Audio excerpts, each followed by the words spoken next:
So, sino ang lalaking ito? At kailan pa sila nagka-affair ni Via? I need more details, Nika. Napatunayan ko na sa inyo na may ibang lalaki si Ma'am Via. Hindi ko na trabaho pa na alamin yung buong detalye. So, quits na tayo.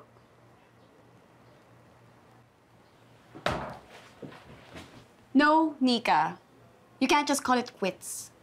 Kaya ko magpasa ng resignation kung pipilitin niyo ako. Go ahead. Kaya ko rin gumawa ng report to make sure you're easily blacklisted sa lahat ng company na lilipatan mo. Narinig ko na yan eh. Wala ka na ba ibang panakot?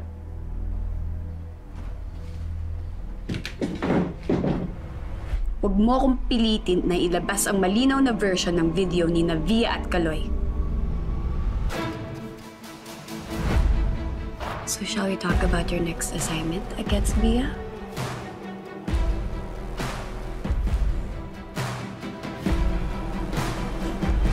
Very good. Gusto mo pa kasi tinatakot ka pa eh. Pati mo na tanggapin yung friendship ko.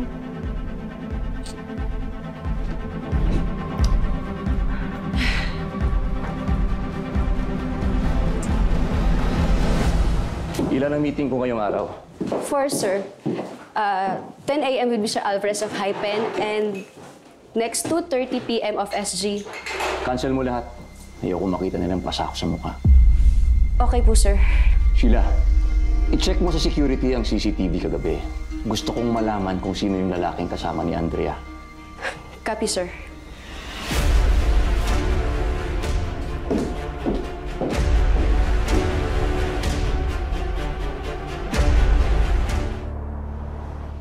Kayong dalawa? Magiging kakampi ko?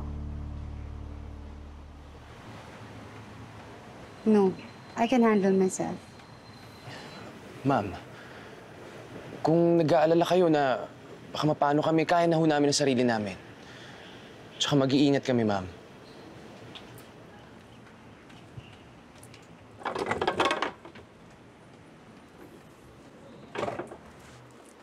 Carlos, just go on with your resignation.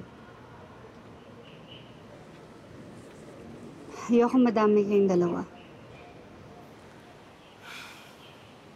Ma'am, hindi nyo lang din naman to laban eh. Para to sa buong Pasifika. Kung tutusin nga, hindi ko nga dapat kayo tinutulungan eh. Kasi naging mabait sa akin si Ma'am Trina habang kayo... Pero pinili ko pa rin na kumampi sa inyo. Dahil naniniwala ako na mas deserving kayo sa posisyon. Patas kayo lumaban. Pero yung mga kalaban nyo, hindi. Kaya kakailanganin nyo ng totoong kakampi sa loob.